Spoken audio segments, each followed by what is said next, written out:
Profit Live. And if you're joining us live on YouTube, you can chat, tell us where you're from, and you can also ask questions as we do this live broadcast. If you are listening later on the podcast episode, welcome as well. And we will take your questions. We do have in the show notes or the YouTube description a little form, and you can ask us your questions there. So first of all, we are going to introduce ourselves for those of you that may not know us. So Corey, you want to go first? Sure. This is going to be a little bit of a longer introduction than I think we normally give because this is the first episode of Crafting for Profit Live. So for those of you who don't know me, my name is Corey George. My blog and YouTube channel is Hey Let's Make Stuff. I primarily focus on crafting tech. So I've got a lot of Cricut, laser, sublimation, DTF, soon to be white toner, printer, all sorts of crafting tech sorts of things. And I have been doing this for a long time. I retired, is that the right word? I quit my job 10 years ago to do this full time, and I've made it work.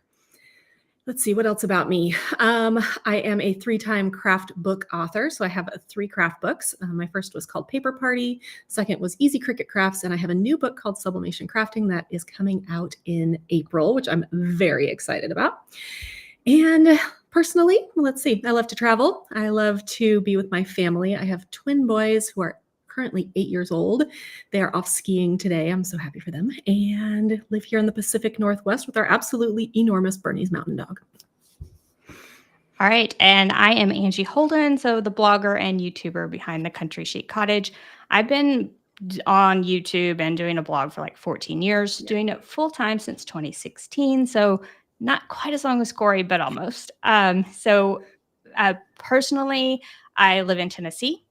I am a grandma. So if you're watching live on YouTube, I need all those comments that say you don't look like a grandma. I have 3 kids, 3 grandkids. We live south of Nashville in Tennessee on a 100-acre farm. And I also specialize in crafting tech, all those things that Corey mentioned. And that might not surprise you if you know that my college degree is actually in engineering. So this kind of combines my 2 worlds together, technology plus creativity all into one. So if you've been around here at all, you know that Corey and I love doing things together, including camps, YouTube, like chats. But now we are doing Crafting for Profit Live. And this is going to be bi-weekly. So every other week, we are going to chat about things to help you turn your crafts into cash. So this is going to be sort of an extension of our Crafting for Profit camp. We get so many questions, we get so many requests, and there is just not a way for us to basically stuff them all into a single camp in a way that you guys could actually get something out of it. So we have decided to start this we're calling it a video podcast. So it's a video podcast, and every other Thursday, we're going to come live. We're going to answer your questions. We're going to have special guests. We're going to talk about certain topics. And then the Monday after this airs, so next Monday, it will turn into a podcast as well. So you'll be able to download it on all of your favorite podcasting apps and listen to it maybe during your commute or while you're doing the dishes.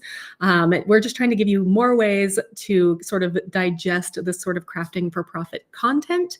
And we hope that this format works really well for even more people. Yeah, so each episode will have a theme. Like today's theme is tips for starting your craft business, because during camp, we had tons of questions about where to start. What's the best way to start? So we thought we would start this live with that. So each time we'll have a theme, and we will try to keep, when you're on the YouTube live, feel free to ask your questions, but we'll try to only answer those questions that kind of keep us on track. Now, once a quarter, we will have an Ask Me Anything episode where Corey and Angie both will answer any of your questions. So feel free to drop just about anything into the chat or into our forum. And we are going to use this format to bring you tons of great guests. So we are going to have guest speakers that are leaders in the industry to talk about tons of craft topics that relate to craft business. I think this is really exciting. I feel like it's going to give us a chance to talk about things that are maybe not such big topics that it would necessarily need a whole class at Crafting for Profit Camp, or go into certain, details about certain things, get a little bit more personal. I think it's going to be a lot of fun, and I'm really excited about it. Yeah. So do we want to dive into this week's topic? Let's see. I'm looking over our little notes here just Yeah. to make sure we're not missing anything. We're trying to be professional, have notes on this. Yes, you can tell we're being professionals because we now have microphones and headphones. Yeah, I think we could probably sort of dive into like kind of our starting a craft business tips. Okay, so if you're starting a craft business, the first thing I always want to ask people is, do you really want to sell your crafts? I think that's the first thing you need to ask yourself. I think for both of us, turning your hobby into a business is a blessing and a curse at the same time. Sometimes you don't quite enjoy the hobby as much. So I don't craft for fun as much as I used to. I'm just going to be honest. If I craft, then it is primarily for the business. I'm filming it. I'm, doing a Instagram story with it. I am thinking about YouTube. I'm thinking about how I can work this into my business the entire time. So it takes a little bit of the joy out of the hobby for me. I don't know about you. Yeah, it's the same for me. I would say that even if I am crafting for personal use, I'm still like, oh, I should film this so I can make a YouTube or a Instagram reel out of it or something like that. So if I'm making something, say, for my boys, for some, random school holiday, I'm still like, hey, let me make a reel about this or whatever. So it definitely becomes more difficult to sort of separate your hobby from your job. I mean, I guess our hobby is our job, but I do not craft nearly as much as I used to. And so I do think that's something that you really should think about. Like, are you willing to sort of give up something that you love or like let it take a back seat to your business? And then often you start this business from your home, and it also invades that space and it blurs the lines almost between business and pleasure. So your time at home probably is your downtime, right? But if that work is staring you in the face the entire time, it gets a little bit more difficult to get some downtime. So you kind of have to put some measures in place to like say, this is my workspace, these are my work hours, these are not, and kind of put things away to me. Yeah, that was a big one for me that really made a huge difference in my own business was we were living in our last house and I had a bedroom. And that was much harder to sort of, keep my space separate just because my kids were coming in and it was like I don't know, it was just constantly being in the middle of the house. Like the bedroom happened to be sort of in the middle of the house, the way our house was designed. So it was really hard for me to have that separation. And so here in this house, I have a much bigger separation and it has become so much easier for me to be like, this is work Corey and this is at home Corey. And for me to like turn off the work part of my brain when I'm in the house. Yeah, so definitely think about that first. Do you actually want to do this? Yeah. And if that answer is yes, then the next thing we're going to talk about is basically like, don't be afraid to start. Don't overthink it. And that can be tough, right? Yeah. I mean, I'm a classic overthinker. I mean, look at all my lists and look at all the things I want to do. And I definitely find myself overthinking a lot. And I think that that's so easy, especially for all of us who taking a big step is really hard, but thinking about it is easy. So I always come back to, for me is, gosh, I keep forgetting the name of this book. I think it's The Next Right Thing. And it's basically talks in the book about, it's a faith book. So that could go either way for people here, but I really like the concept of like, okay, I have this really big decision or this really big project or this really big starting a business in front of me. And it's completely overwhelming. So what's the next right thing to do? Like, what's the next step I can take to get me one step closer on my journey? I don't have to think about every single thing, and some days it might be something really small because you just don't have the brain space to think about it. And then there's some days where you have some more time set aside and you can be like, all right, I can actually take a really big bite out of this project or this, whatever you're working on. And I really like thinking about it that way, as opposed to sort of thinking about it as just a huge, overwhelming thing. And it's almost like progress over perfection. So if you wait so long that your business is going to be perfect or that Instagram you want to start is going to be perfect, if you wait so long, then you don't make any progress. So oftentimes just starting is better than not starting at all. And I'll just say, if you head to my YouTube channel and click on those first videos, you are going to be amazed at how far I've came in the past like 14 years. Yes, I think that too, I don't know. I feel like you do the best you can with what you have in the moment, right? So you could sit there and research and research and research. But if you just make a decision to, whatever it is, like, okay, I'm going to focus on Instagram or I'm going to make this type of project or whatever, know that you can change it. I'll go back even farther. I started my first blog in 2004. So I am 20 years blogging at this point, which is crazy. And Everything I used then is completely obsolete now. Everything I used 10 years ago is completely obsolete now. Things change, things morph, industries grow, all these sorts of things change. So just thinking about it as like, I'm not necessarily locked into this forever, but it's the right choice for me to be making now is a good way to look at it too. When you're like, I really think I should be paying for this extra really big fancy service or something, but it's really hard for me to afford that. And I don't want to start at this like really low level, but maybe the low level is fine for now. And then at some point you can change. The number of times Angie and I have changed a software or a platform, I mean, it's probably a significant percentage of like time we have spent both just trying to, get to the next level. Just like selling platform, for example, like you can start anywhere and just move your stuff later. Like you can start with something simple, Facebook Marketplace, for instance, or Etsy, and you can always move to a more advanced. Like I have a Shopify store now, but I had an Etsy store at one time. So it doesn't matter that, I'm starting here. I can grow, change things up over time and learn those new things. And I think that's where people get to overthinking it because they're like, I need the best. I need Shopify. And then that's a huge learning curve. If you've never had a website, you don't know how to code, opening a Shopify store can be just something that overwhelms you. And then you're like, forget it. I tend to get overwhelmed and then I'm like, forget it. I don't want to do it. Throwing it all out the window. I think too, like we get like we have to know that we can also change within our platforms as well. Does your Shopify shop look exactly like it did when you first started? Absolutely not. Mine doesn't either. I have probably 1,200 digital files in my shop, maybe even 1,500 at this point. And just last year, we went through and changed all of the terms of service on all of them. So like it was a big job, but it's like, okay, well, I was doing my terms of service this way before, but the industry has changed to allow commercial license for a lot of SVG files. So I should probably be offering that too. And so it was updating 1,500 records. Yeah. Did it suck? Uh-huh. But did we do it? Yeah. Do I need to do that? Yes. Am I putting that off? Yes. And that's okay too. That is okay. It's a definitely one of those tasks where it's like, is this task making me more money in this moment? No. So wait until it's, the right time to do those tasks. All right, so deciding what to sell. I feel like you're good at this, but I'm going to talk about one thing. I would say when you decide what to sell, be sure to think about what you're passionate about. Number one, and then number two, can you make that over and over again? So I want to tell a personal story. I started my Etsy store as something that catered to weddings. So I did all wedding type of stuff. Now, if you have been to a wedding, or perhaps you have a store that caters to weddings, you'll know that you make hundreds and hundreds of one thing.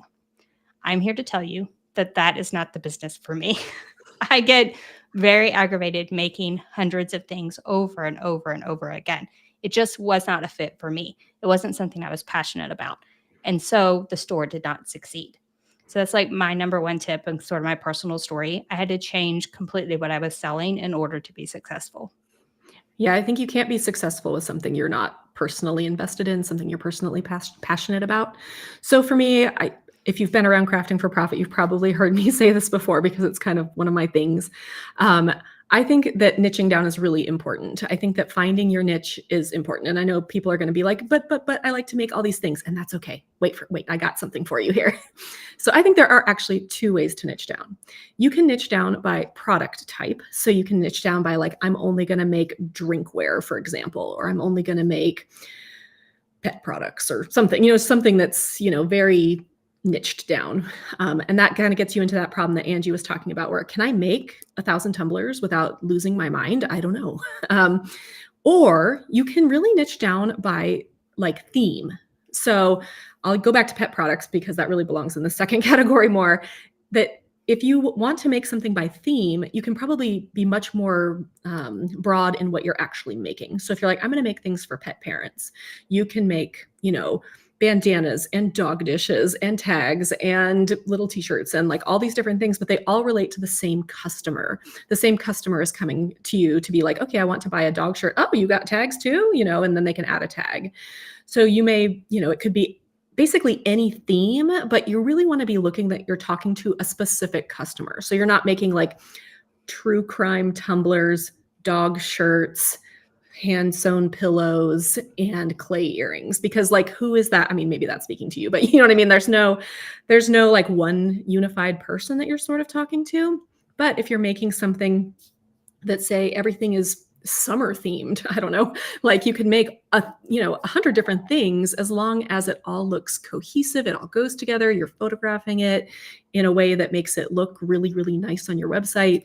I think that that's actually an easier way to niche down. Plus you get to make a bunch of different things. And then all the people who are complaining, like, I don't just want to make tumblers, I understand. You can make a bunch of different things. You just need to sort of niche down by theme instead. Yeah. And then that gives you the opportunity to expand out on your product line. So when you start selling, you can just start selling, like decide what you want to sell, but you can just start selling one or two of those items, see how those go over, and then like build the product line from there based on that niche that Corey was talking about. So I do think people kind of jump all the way in and they start making all the things all at once, and they don't even know. It's a lot of work, right? So I need to perfect the product. I need to find the right blanks. I need to make sure that I'm putting the best product out there. And if you do that for 50 different products, that's a ton of work. And are you hitting the right mark? So maybe start a little bit smaller, a little bit more manageable. Again, don't get overwhelmed. And I get the question a lot, like, how many products do I need to start a shop? I get that question a lot. And I would say start where you're at. That's my opinion.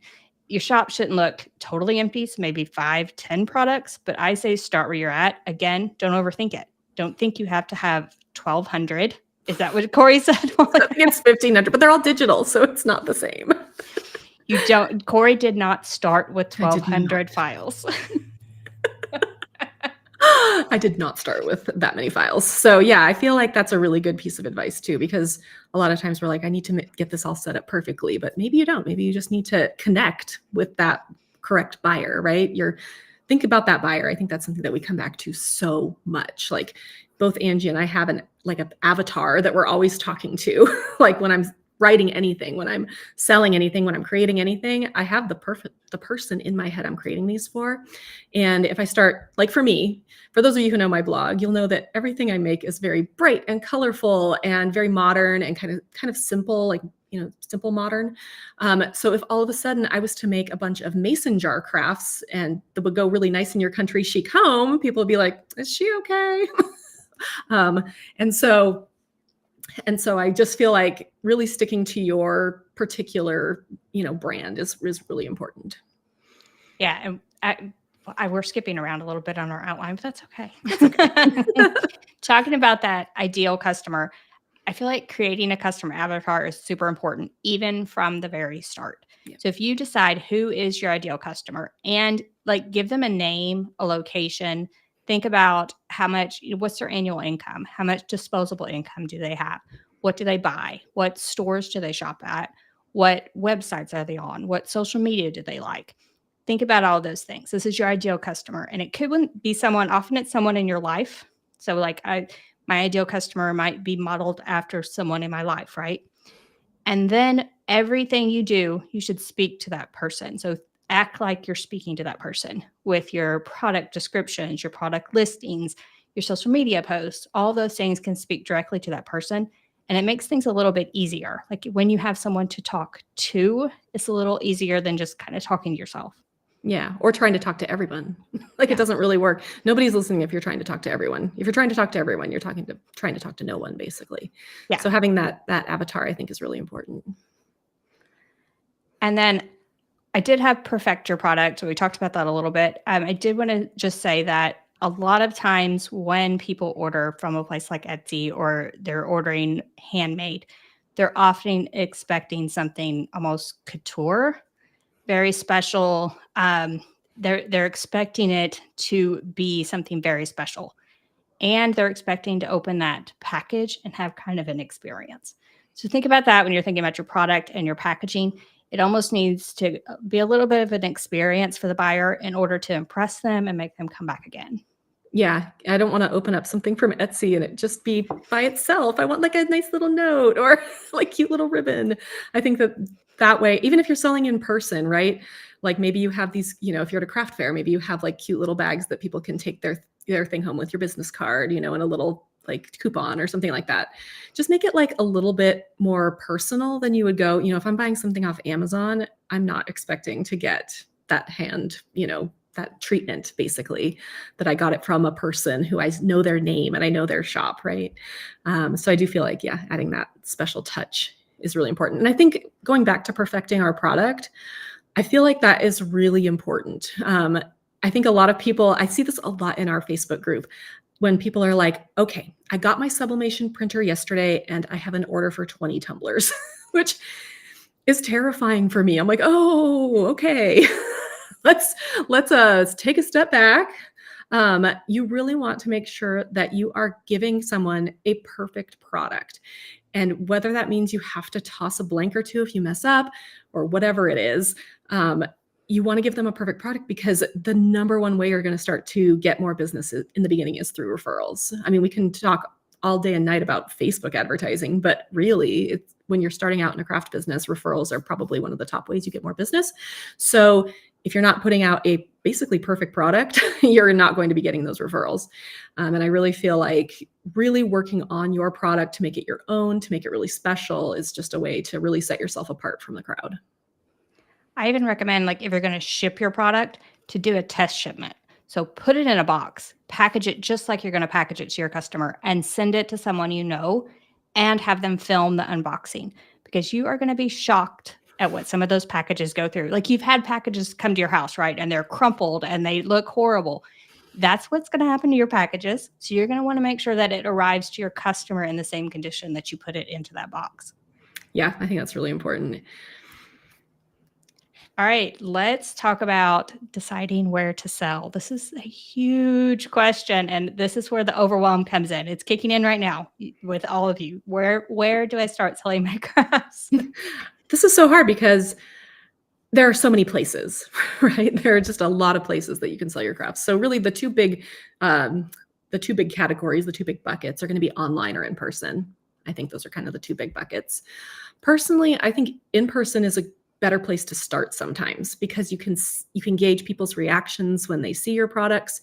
You can see what they're picking up, what they're not picking up. You can, basically see it all in person, versus something on Etsy. You don't know necessarily, I mean, they have some analytics, but you don't really necessarily know what people are really drawn to and what they're not drawn to. You can't talk to people about your products. It's just a little bit more impersonal. So I really do like, for a lot of people, maybe starting out at like a small craft show or selling in an Etsy a Facebook group or those sorts of things. I think that, for at least my recommendation, is kind of to start there.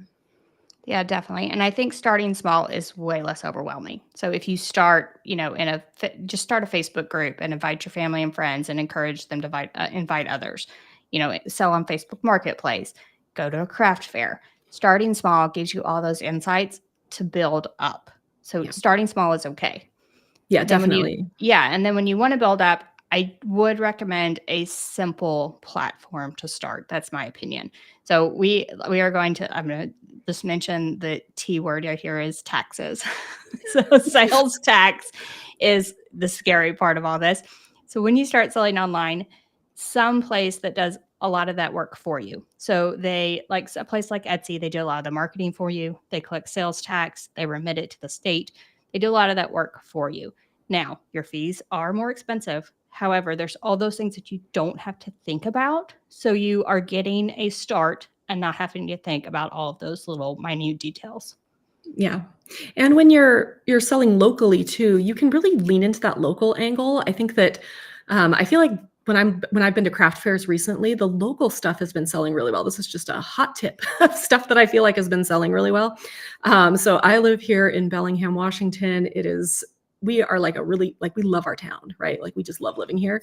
And so I've seen several booths with all sorts of different types of Bellingham items, and those booths are packed. So I do feel like you can really connect on somebody on a more local level as well. My mom sells purses on Etsy. So I come by this naturally, right? So my mom sells purses on Etsy, and she also sells at craft fairs. And the people who buy at craft fairs almost like we see them come through more than once to buy more than one purse from her because they're just getting that local interaction. They're getting to talk to her. They're getting to see what she has that's new. And while they can do that on Etsy, it's just not as personal. Yeah, I would definitely agree with that. And then I would say compare all those online platforms as you grow. However, not all of them are equal. Like I said, Etsy, like a lot of those do a lot of the work for you. And there's so many new players in the market that I feel your pain. I feel your overwhelmed. So there's like TikTok Shop, there's Amazon Handmade. There are all these new players out there. I tend to recommend ones that are more established, the Etsy's. However, I could see the need and the pull for something like TikTok Shop right now, like with all the viral type of things that are happening over there. A lot of those, some of them are like when they're brand new out of the gate. And I don't know if TikTok Shop is still doing this, but a lot of them are reducing their listing fees or doing zero listing fees. For a lot of those, if it's nothing, it doesn't cost you to try it. A lot of times I just say, just go ahead and try it. So if you see one of those platforms that's going viral, they're running some kind of special with reduced or no listing fees. A lot of times I just say, jump on the bandwagon. Yeah, see what you can get. All right. So now, do we want to talk branding? It's your favorite topic of all. I will always talk branding. So another tidbit about me, before I quit my job to do this full time, I worked in marketing. So I am all about the branding. I think branding is actually one of the best ways to set your business apart from other small craft businesses. And I think that's because we are such a visual people. They say that content is king, but no, I think visuals are king. Like nobody is going to look at something unless it's pretty. Welcome to 2024. It's just the way it is. And so I do feel like working really hard to get your photography, especially your colors, you really want to have a nice cohesive look. If you start looking at different successful businesses on Instagram or TikTok, especially Instagram, you'll see right away that they often have a very, very cohesive feel to what they're doing. They use the same colors, they use the same lighting, they use the same type of photography. All of that really plays into the fact, I think in our brains, we're like, that person knows what she's doing, right? She knows what she's doing, so I can trust her product. I think that builds brand trust to know that you can see them making the same things over and over again, doing it well. I really think that working on those things is a really great way to invest a little bit of money into your business if you want to take a little photography course or a little photo editing course, just because we are such a visual society. So I will say here, first of all, find a name. And make sure that that name's not taken or that it is taken by someone else. So a lot of times I just Google if like I'm thinking about a name for something new, I just Google it, see if anyone else is using it, what comes up in the Google search results. I would definitely do that when you find like a name for your business because you don't want to have anyone else out there doing something similar, or even something different, or the worst case scenario, something that you don't want to be associated with, and that's already associated with the name. So be sure to pick a name. And I like don't overthink the name, but put some thought into it, I feel like. And then the colors, I did want to add here, like don't narrow down your colors too narrow. Be sure you have at least a little bit of a variety. I feel like both Corey and I feel this pain a little bit. Like sometimes it's Christmas or let's say, what's my worst holiday? Probably Halloween. So Halloween, I kind of struggle with my color palette. So kind of think about the kind of things you want to make, and will that color palette fit like all of those things? Right. You don't want your color palette just to be like your logo and your website. You want your color palette to move into the things you're making as well. So if you go to my Instagram account, you'll see that I use the same colors over and over and over again. At first I had no pink in my entire palette. It was all yellows and greens and blues and teals, which are my favorite colors. And shout out to my friend Cheryl, who was like, you need a pink. So I added a pink, and let me tell you, Valentine's Day got a lot easier around here. And so when you're thinking about a palette, yes, you don't have to necessarily use all those colors in your logo. Like in my logo, I don't use the color green, but I do have a green that I use all the time. It's kind of a limey green color. So even if they're not necessarily logos that you use in your branding, you may want to be like, okay, I always use kind of this shade of navy blue, or I always use this particular like bright sunshine yellow versus like a school bus yellow, or whatever it is. You want to be using that in your products, because then your photography all of a sudden looks super cohesive all the way around, and it just makes it so much easier to do your branding.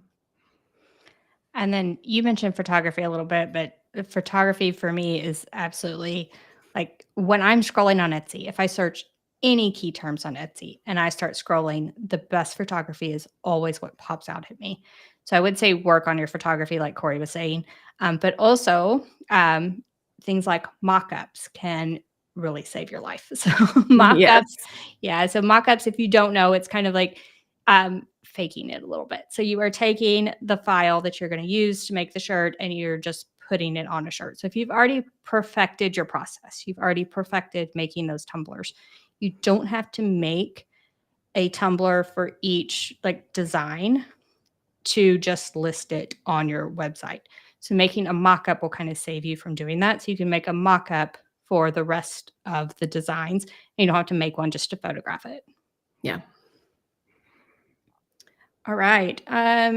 Next up. So I talked about, I'm going to skip down just a little bit. So we did talk about claiming your name.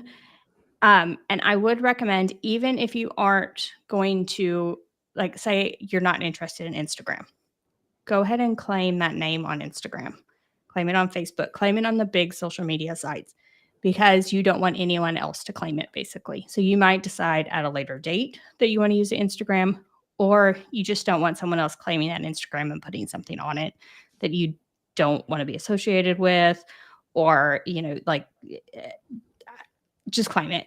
Just claim your name everywhere. And I would also recommend claiming the URL regardless if you're going to use it or not, because you'll probably want to use it in the future. That's my advice. Yeah, I would agree. And then also note that on places like Pinterest, Pinterest, Twitter, that might be the only two now, they have a 15 character limit. Do you want to know how I know this? Because Hey Let's Make Stuff is 16 characters.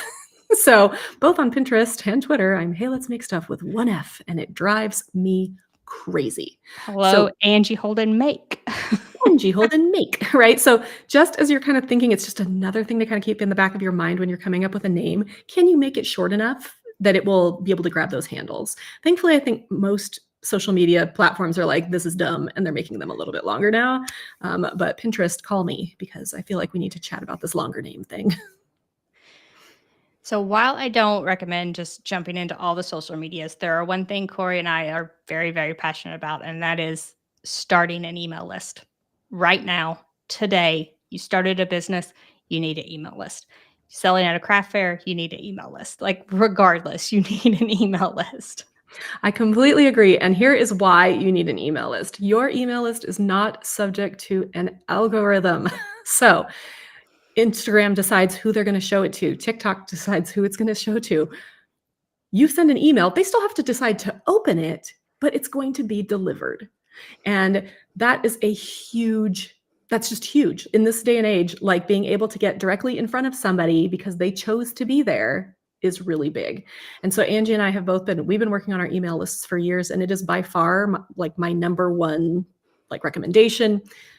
You can email people about new sales, new products, behind the scenes, all sorts of different things that you're doing, and be consistent. That's the other recommendation. Whether you're emailing once a week, it does not have to be a lot, but just be consistent so that people get used to seeing your name in their inbox.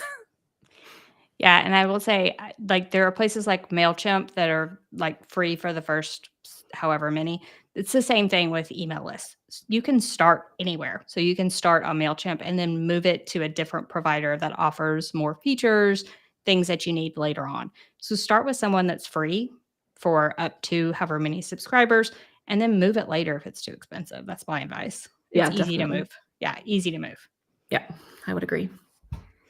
All right. So now I am going to, there were quite a few questions about registering and grabbing your name. So I'm going to answer just a few of those. So, first of all, it does not cost you anything to claim names on social media. So, you can create Facebook, Instagram type of things. You can grab those names for free. doesn't cost anything. And you don't need any kind of registration to claim those. So that was kind of a few of the questions I was seeing. And someone was asking if you've already registered your name with the government. So that would be like a trademark type thing.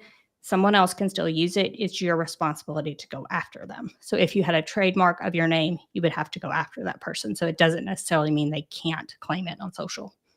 Yeah, we had a friend who was using, she got her name trademarked and then tried to go after the person using the Instagram account for it.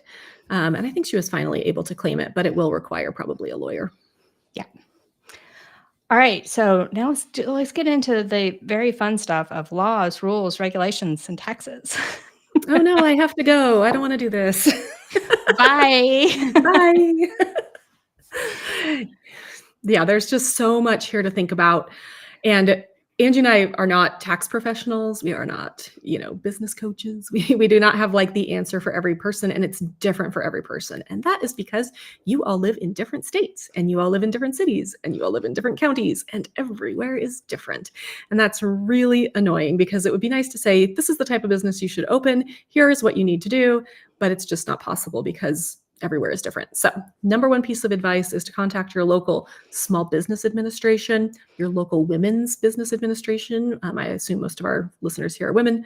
There are other tax entities that can help you out locally. I have to say the Washington Department of Revenue was actually really helpful when I was setting up tax stuff, which to me was like, I came from California. It wasn't particularly helpful trying to get hold of the California Department of Revenue, but Washington was like, great, welcome to our state. What can we help you with? And it was just really nice to be able to be walked through everything I needed to do for setting up my business and operating taxes and those sorts of things.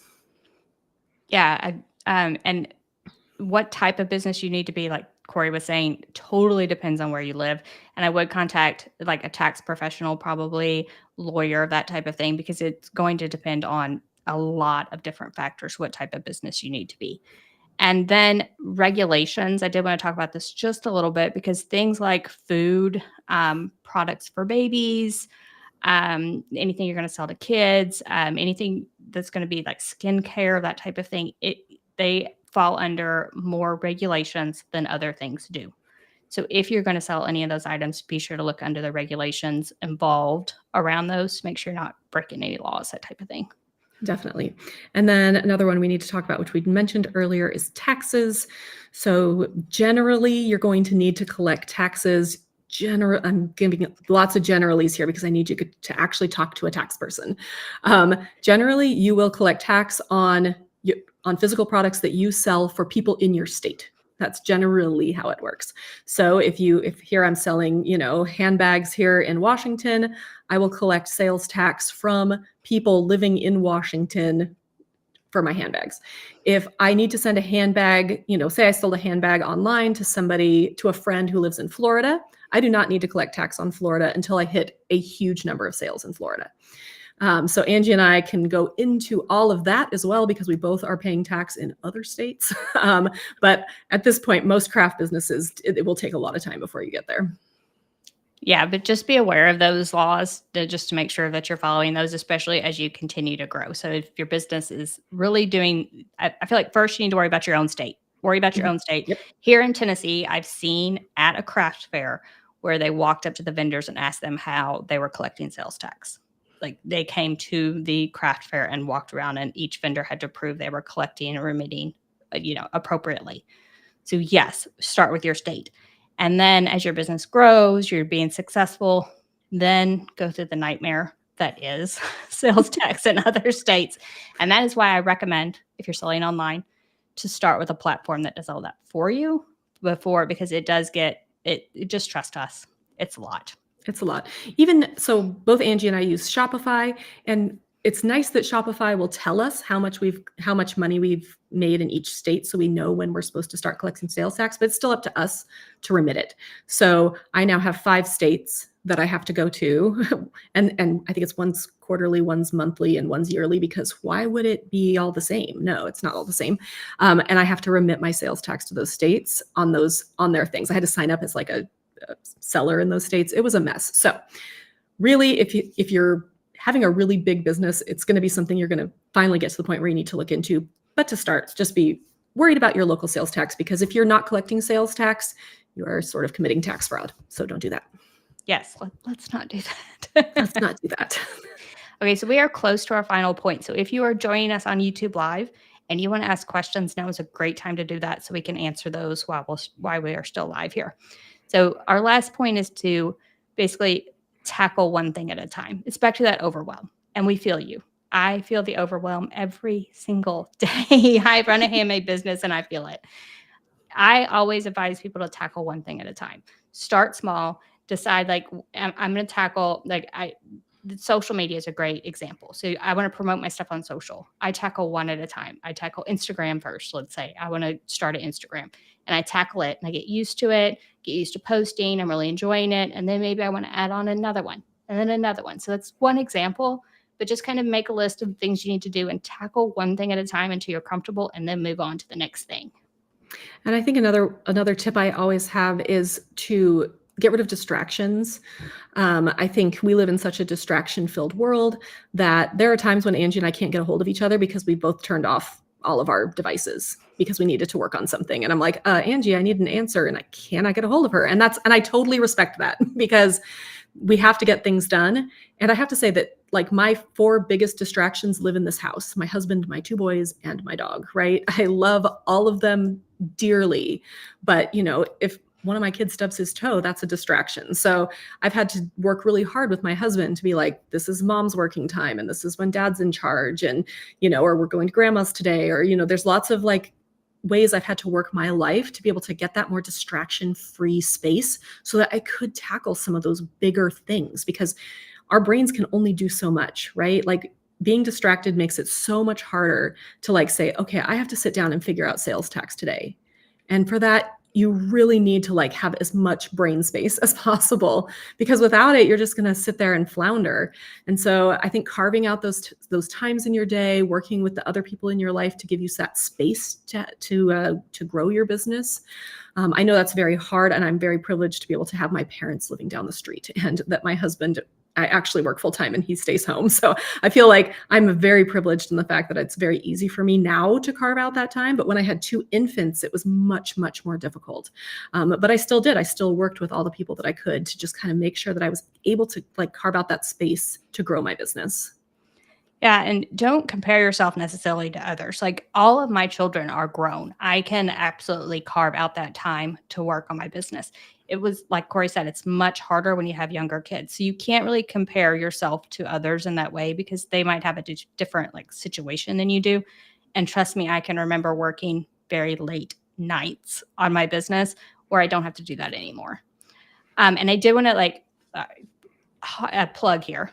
Next, in 2 weeks, our episode is with Nicole Baker, and she is the ultimate at talking us through overwhelm and everything. So we are going to dive deep, deep, deep into this topic in 2 weeks. So be sure to join us then. All right, I'm going to start showing some of these questions up on the screen. All right. The first one was the best payment method to use. And I just wanted to put this on the screen because my son is actually starting his own side hustle, and I've been kind of helping him set up things. And he's starting locally with other people, but he wanted to be able to accept like credit card payments. And I must say that Square was extremely easy to set up. It has an app. It was easy to set up. There was no fees to like set it up. There will be fees for payment processing.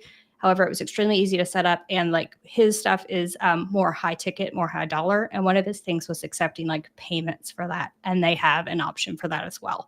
So that was one like plug I just wanted to give. They are not sponsoring anything. That was just like my, my thing with it. But I would say as many payment methods as you can have is better, especially in this day and age. People just don't have cash on them, I don't think. Yeah. When I was doing a craft fair, it was last year in the fall, I had basically a printed out sign with, I think, 4 different QR codes that made it really easy for people to pay by PayPal, Cash App, Venmo, Zelle. Yeah. So I feel like it made it just really easy for people to pay via whatever, cash like app they had. So that worked pretty well.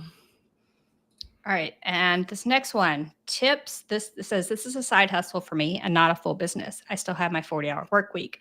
What are the smart things to remember to do while selling my items? So maybe some tips and tricks for those that have the side hustle. This is, I think, a really huge portion of our audience. People who are like, I want to start this little thing and maybe grow it into something. But I understand it is exhausting working a 40-hour work week. I mean, I did it for years in marketing, and I was running my blog on the side. I think for me, it was, again, trying to carve out the time, like trying to be like, okay, I have an hour here. I'm turning off my cell phone. This is what I'm going to get done. Like, have a little list, and just really being very intentional with the time that I had, because it was so precious to me. And I mean, there are definitely other things we can talk about here, but I think getting the time is the first most important thing. Yeah, and I feel like a lot of it for both of us is prioritization. So there are things that have to get done for your business, right? So you have to get your orders out, you have to do this, right? So there's going to be the have to section of your to-do list. And then, quite frankly, like things like social media and all that stuff aren't really the have tos, right? So that is the extra portion of it. So I kind of think about things in like three type of buckets. So the have tos and then the next bucket is like I would like to get, and then the third bucket is if I have extra time. Guess how many of those if extra time get done? This is why you haven't updated your shop listings yet. That's on that list right there. That's on that extra time list. But I would say that prioritization comes in clutch for me.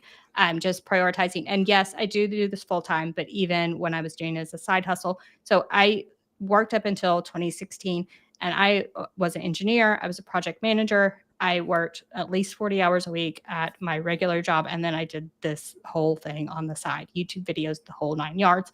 So I did work many late hours, but I would say the prioritization during that time was absolutely 100% key for me. And then anything you can automate. So there are a lot of things that you can automate. So as you get into the business itself and you're like, I really, really, really want to promote my stuff on social, there are a lot of tools that you can pay for that will kind of automate that for you. When you list something, it'll automatically send it out, different things like that. So you can kind of look into some of that automation as well once you build your business and get a little bit successful. Yeah, I think also when you are carving out your time, think about when you're the freshest. So I was never good working late at night. I had to get up at like 4:35 in the morning, because that was my time. That was the time my brain was the most on. And I know that a lot of people are nighttime workers, but like if I saved my work for the nighttime, I would never have made it this far. I was just so much better getting up really early in the morning. Yeah, finding those prime hours for me has changed my life.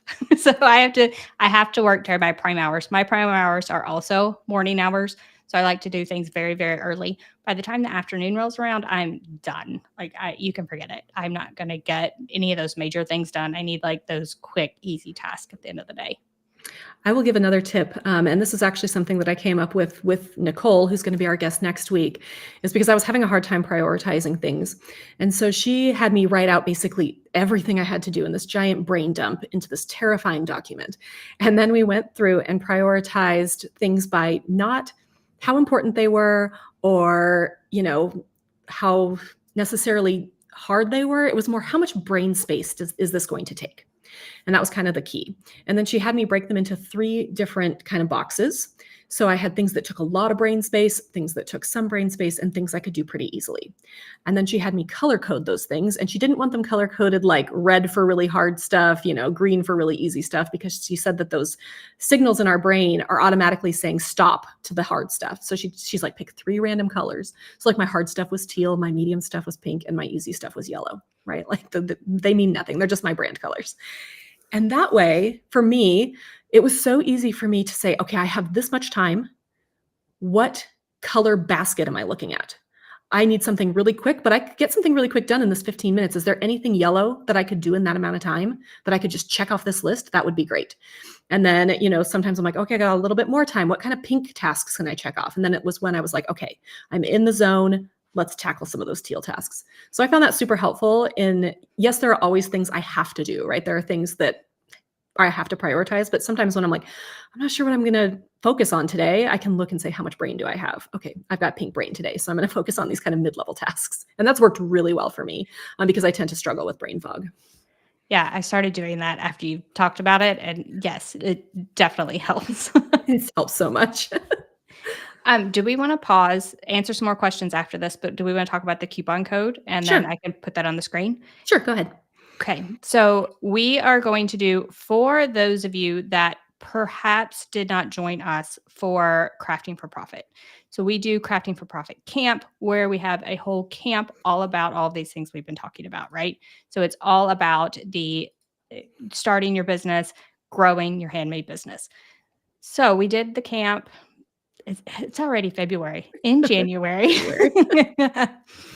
And and while those tickets are not free anymore, you can still get the all access pass. So we are going to do a flash sale on the all access pass. So right now it's at its full price. However, we're going to do a flash sale and we're going to leave that on for a week now. And you get $20 off the all access pass. And we have the coupon code on the screen. If you are on YouTube, it's CFP Live. And you can head to craftingforprofitcamp.com. We'll have the link in the show notes, as well as if you're on YouTube, in the description below the video. Yeah, and if you are watching this video and you attend a Crafting for Profit camp, and you liked it, I mean, I guess if you didn't like it, you should tell us too. Go ahead and throw that down in the comments just so that people can see that it really was a worthy endeavor. We had, I think, 23 speakers and 38 classes. I mean, it was a lot of content. Plus, you get all the bonuses because it's the all access pass at this point. So it's really a great deal. But we just decided, let's throw this on sale to celebrate the starting of our little podcast here. So if you want even more about your craft business, you haven't heard of Crafting for Profit Camp, or you missed that all access pass, now's the time to get it. And I did put a QR code up, like the pointing on the YouTube, I'm awkwardly pointing, but I did put a QR code if you're on YouTube, so you can scan that QR code. And now I have another question. Okay.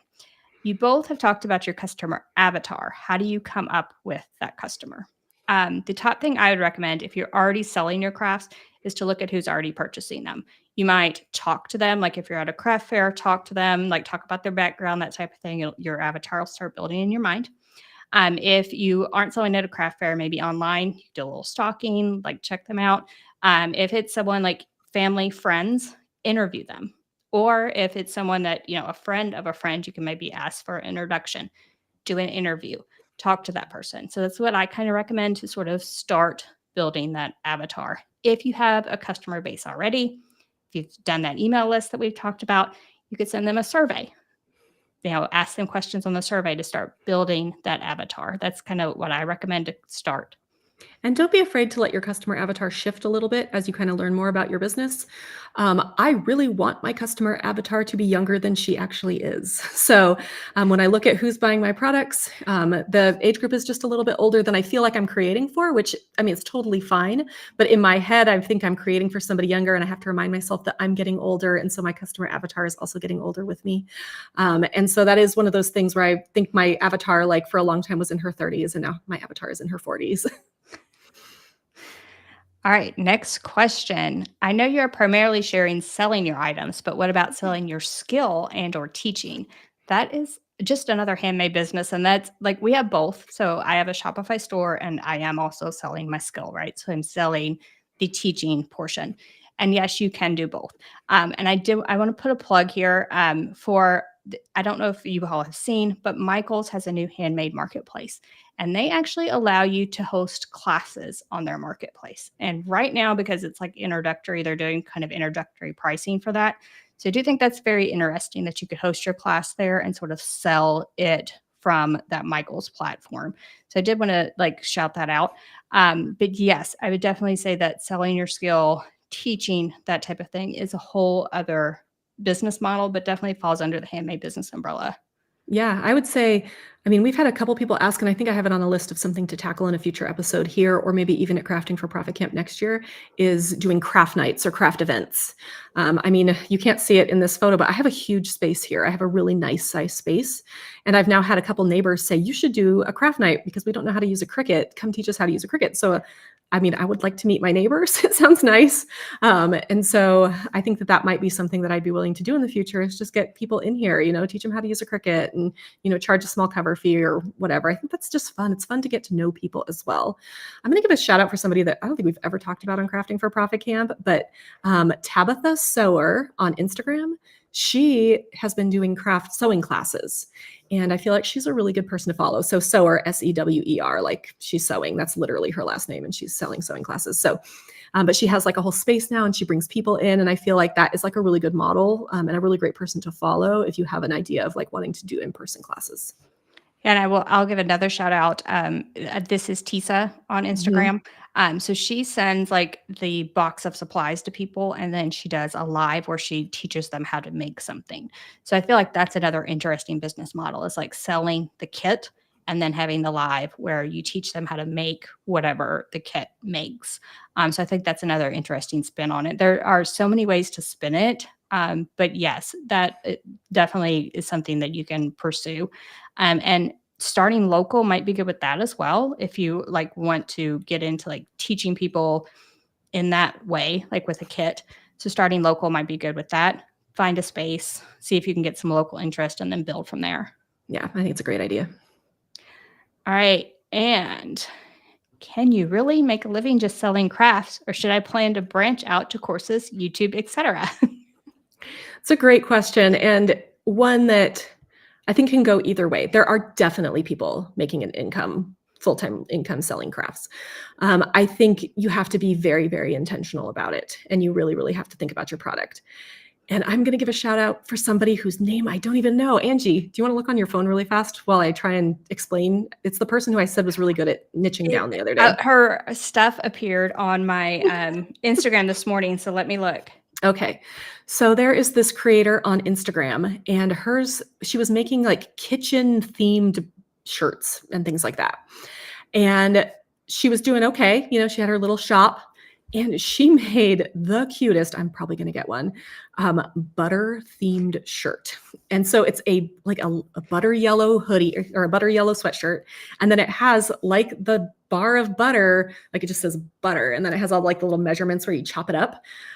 So she has this on the front of a shirt, and that thing went viral. I mean, people were like, this is so clever.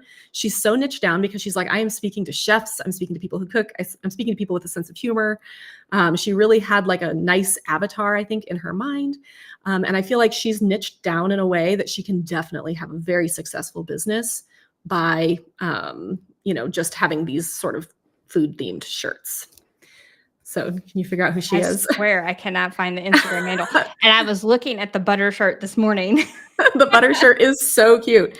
I'm going to see if I can look. I'm probably going to cut all of this out of the podcast later, but we'll for the live, we will give you guys we let her look for it for a few Okay, you talk for a second. Okay.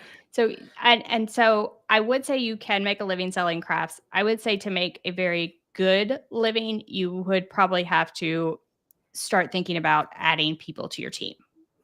And that might be either way, even if you add courses in YouTube, etc. So I would say that when you get into that type of money, you are providing for your family, that it's not just going to be you. So you are going to have a team of people. So you see Angie Holden, you see my face, you see me doing all the things, but there is a whole team of people, and Crystal is in the comment section. Thank you, Crystal. Thank you, Crystal. Crystal is on both of our teams. So there's a whole team of people behind the scenes that support me and everything I do. So it is not just me. So I don't just do this alone.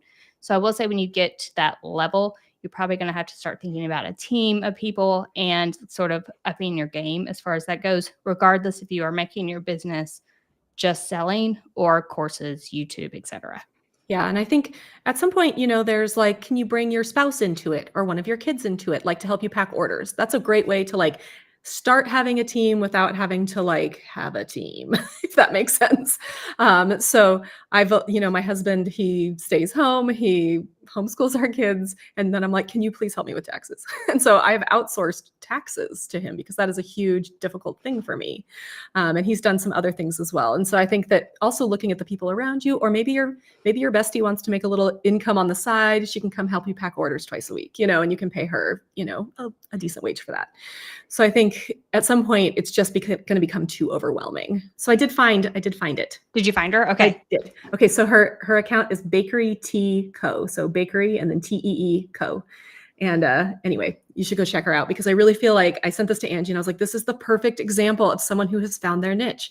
Like she's just really figured it out. And yes, she did have something go viral, which helps. But I will say I've been doing this for 20 years and I've never had anything go viral. I've never had a viral post. And so it is possible to do it without. All right, next question. Suggestions on how to make backgrounds cohesive with products when taking pictures. And we're going to like pull the cover back here behind the scenes. And the secret behind making your backgrounds cohesive is poster board. Poster board, foam core board.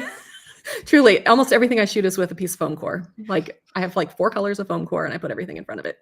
And then I've gotten really good at editing. So editing for me, I'll give you my like real quick editing tips. When you're thinking about editing your photos, I want you to brighten it. And then I want you to brighten it some more. And then I want you to brighten it some more. And then when you think it's too bright, maybe brighten it a little bit more because people are mostly looking at your photos on a darkened phone screen. Not many people look at their screens when they're at their full brightness, and really bright photos pop. You don't want necessarily, I mean, there are some businesses that can get away with having like a really moody feel. And maybe if that's you, that's totally fine. But generally you're looking at something that really pops on the screen. And so lightening and fixing your colors so that your whites are white, you know, you can get free apps that do this so easily on your phone. I mean, I generally use my big camera and I throw everything into Adobe Lightroom. But lately, if I just need one photo, I'm like snapping it on my phone and editing it because it's actually just as nice. Yeah, like one of the best cameras you can possibly get is probably in your hand right now. I'm just going to say that.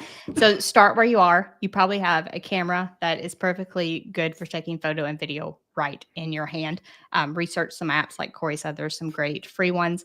There's a few that are like I use Snapseed. It was a paid app, but it's only like $3 or $4 at the time when I paid for it, and you get it for life. So yeah. Adobe Lightroom is a free app on your phone, and it is so robust. One of the things I really love about Adobe Lightroom is that you can edit one photo and then you select all your photos and you sync those edits to all your other photos, meaning that you don't have to edit each one individually, which is really great. Yeah, I'm a syncer. I sync every day. All right. Amazing question. I learned in marketing classes years ago that you can't just send people emails unless they have opted in. Is this true? This is very, very true. You need people to opt into your email list. You need a way to collect email addresses. We talked a little bit about some free options. I think MailChimp has a free option, but they're going to have an opt-in form. So you're going to make an opt-in form. People are going to sign up and they are opting in, giving you their email address in order for you to send them emails. That also means when you send an email out through MailChimp, there's opt out so they can unsubscribe from your emails easily. These are all like regulations that you need to follow. That is why you can't just collect email addresses, type them all into Gmail, and mass send an email. You do need an email provider to start your email list. Yeah, I think that's really important because it's one of those things that's laws. Laws are important to follow. All right. I am not seeing a ton more questions. So we're going to give a shout out. So I've seen tons of things in the comment section about I love Crafting for Profit Camp. I love the content. I love my all access pass, and yay. I'm so glad. So one more time, we are having a flash sale on the all access pass. So right now it's at its full price of $99. If you use our coupon code CFP Live, you can get it for $79 right now. So it's a flash sale for a week. After that, it goes $99, and that's where it's going to stay. So if you just heard about the all access pass or you missed that pricing, now's the time to get it. Yes, and I wanted to reiterate that this video will be on both of our YouTube channels after this. So if you joined us late and you want to catch the beginning, you can easily go back and watch that. We are also turning this into a podcast, which we are so excited about. So we'll be taking the audio from this, editing it a little bit, and then releasing a podcast on Monday. So we'll be doing these lives every 2 weeks. We're going to be having a bunch of really fun guests. Next week, we are talking to Nicole Holloman. You may know her as Nicole Baker. She got married recently, but she is our mindset guru. And we really wanted to start out by talking about our mindset and the way that we kind of deal with being small business owners with somebody who is just a pro at really getting our minds in the right place. And for those of you on YouTube, the description below this video has a few links for you. Or if you're listening on the podcast, it's in the show notes.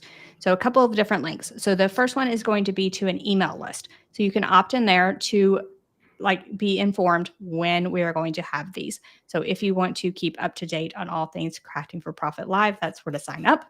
Second link is going to be for asking us questions. We are going to do Ask Me Anything episodes, or we might incorporate your question into a future episode that we already have planned. And then Is that all?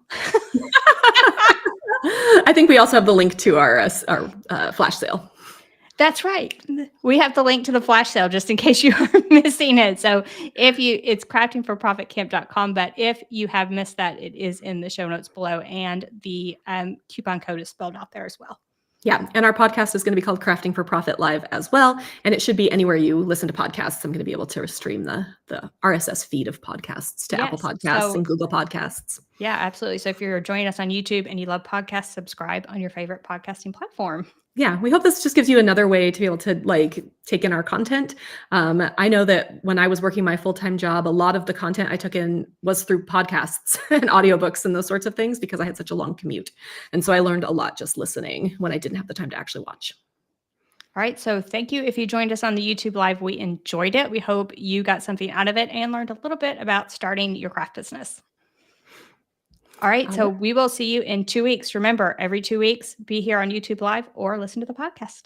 All right. Bye, everyone. Bye.